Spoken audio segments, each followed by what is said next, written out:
நாமக்கல் மாவட்டத்தில் பாதாள பாதாள சாக்கடை இந்த வேலை செய்கிறப்ப அதை தோண்டி பள்ளம் தோண்டி அதை மூடாமல் போனதுனால 4 வயசு சிறுவன் அதில் விழுந்து அவங்க உயிரை போயிருக்கு.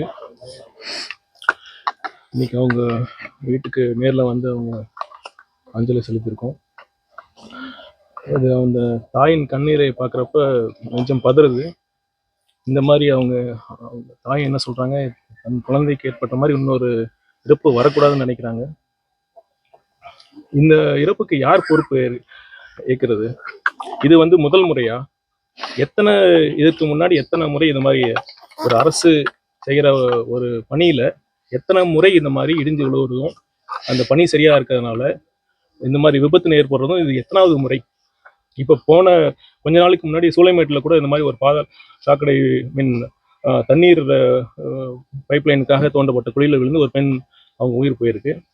இதுக்கு முன்னாடி பார்த்தீங்கன்னா செப்டம்பர் மாதத்தில் வந்து ஒரு திருச்சி மாவட்டத்தில் துறையூர் பகுதியில் சிங்காலந்தூர் அரசு ஆரம்ப பள்ளியில் மேற்கூரை இடிந்து விழுந்து ஒரு மாணவரோட உயிர் போயிருக்கு. இப்போ டிசம்பர் மாதமும் அதே மாதிரி திருவள்ளூர் மாவட்டத்தில் காம்பவுண்ட் சுவர் விழுந்து ஒரு மாணவரோட உயிர் போயிருக்கு. இதெல்லாம் என்னது ஆக்சுவலாக பார்த்தீங்கன்னா, இது மருத்துவத்தில் ஒன்று சொல்லுவாங்க, கண்ணு மஞ்சளாக இருந்தால் அது வந்து வியாதியா அறிகுறியா? காமலை வந்து வியாதியா அறிகுறி? அது அறிகுறி. இது எல்லாமே அறிகுறி தான். இது என்ன வியாதின்னா ஒட்டுமொத்த நிர்வாக சீர்கேடு தான் இந்த வியாதி.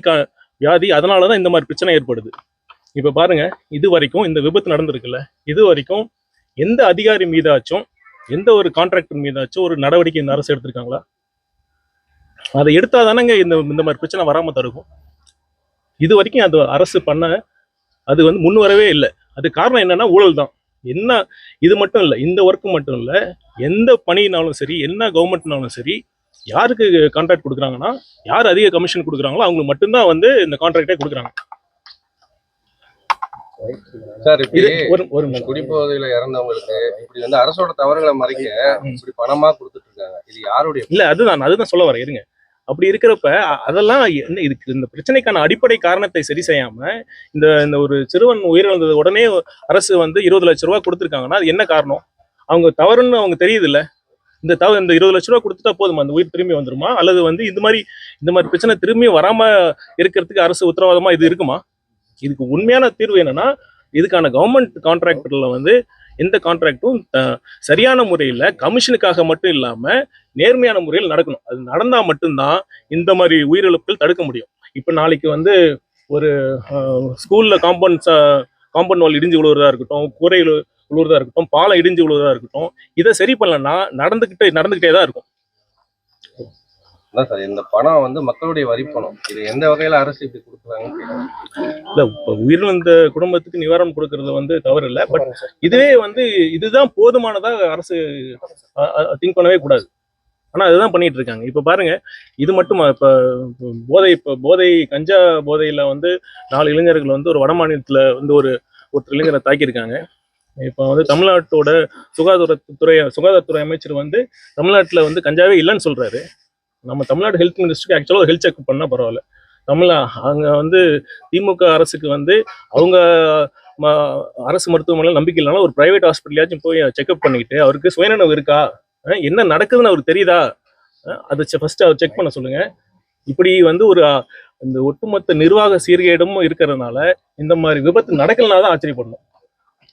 ஒட்டுமொத்த தமிழகத்தோட சட்டம் ஒழுங்கு இப்போ எப்படி இருக்கு பார்க்கும்போது உங்க இல்ல, அது இப்ப ரீசனா நடந்த ஒரு சம்பவம் இருக்குல்ல, அதுவே ஒரு சிறந்த உதாரணம்.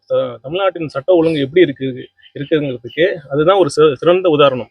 பெண்கள் வந்து பாதுகாப்பா நடக்க முடியல, பாதுகாப்பா வெளியில வர முடியல. ஒரு இளைஞர்கள் வந்து முழுக்க போதையின் பிடியில சிக்கி தமிழ்நாடோட வருங்காலமே வந்து கேள்விக்குறி இதா இருக்கு. இப்போ பாத்தீங்கன்னா இந்த ஒட்டுமொத்த சட்டம் ஒழுங்கு பிரச்சனையே இந்த போதையும் இந்த கள்ளச்சாராயம் மாதிரி விபத்து தான் காரணம். இப்போ வந்து இந்த கள்ளக்குறிச்சி விபத்து நடந்தது. அதுக்கு முன்னாடி போன வருஷம் அதே மாதிரி கள்ளச்சாராயம் குடித்து எத்தனை பேர் இருந்தாங்க? இல்ல போன வருஷம் 23 பேர் இறந்திருக்காங்க. அதுக்கு என்னன்னா ஒரு காவல்துறையினர் மட்டும் சஸ்பெண்ட் பண்ணியிருக்காங்க. அதுக்கு சம்பந்தப்பட்ட திமுக நிர்வாகிகள் அவங்களோட துணை இல்லாம இது கண்டிப்பா சம்பவம் இது இருக்கு. அவங்க மேல எந்த இது வரைக்கும் ஆக்ஷனுமே எடுக்கல. இப்போ வந்து தமிழக முதல்வர் இன்னைக்கு என்ன சொல்றீங்கன்னா, போதைப் பொருள்ல தமிழகத்துல இல்ல, மாநில வெளிநாடுகள்ல இருந்தா போதைப் பொருள் வருது, அதை மத்திய அரசு கட்டுப்படுத்தணும் அப்படின்ற மாதிரி அவர் சொல்லியிருக்காரு. இப்ப திமுகவோட நிர்வாகி ஜாபர் சாதிக்கு பிடிபட்டார். அதுக்கு வந்து பிடிபடுற வரைக்கும் வந்து காரணம் வந்து அதுக்கு பிடிபடுறதுக்கு காரணமே வந்து தமிழ்நாட்டு இன்டெலிஜென்ஸ் போலீஸோட இன்டெலிஜென்ஸ்னால கிடையாது. அது வந்து வேற ஒரு இன்டர்நேஷனல் இன்டெலிஜென்ஸ் தான் அந்த என்டையர் ட்ரக் மாஃபியாவே பிடிபட்டுச்சு. தமிழ்நாடு காவல்துறை அது வரைக்கும் என்ன பண்ணிட்டு இருந்தாங்க? இது அதனால வந்து ஸ்டாலின் அவர்கள் வந்து அவங்களோட தனக்கு இருக்கிற பொறுப்பை வந்து தட்டி கழிச்சு மற்றவங்களுக்கு மேல பண்றாரு. இது எதுக்கு அவங்க ஆட்சி பண்ணணும்? அவங்க ரிசைன் பண்ணிட்டு போலாமே. அவங்க வந்து அதாவது என்ன தெரியுதுன்னா, இந்த ஆட்சிக்கு வந்து ஊழல் மட்டும் இல்லை, நிர்வாக திறனே இல்லாம இருக்காங்க. இது வந்து தமிழ்நாட்டு மக்கள் வந்து மிகவும் எல்லாருமே வந்து மிக வருத்தத்துடன் ரொம்ப வந்து கோபத்துடன் இருக்காங்க. கண்டிப்பா 2026ல இந்த ஆட்சி வந்து தூக்கி எறியப்படும்.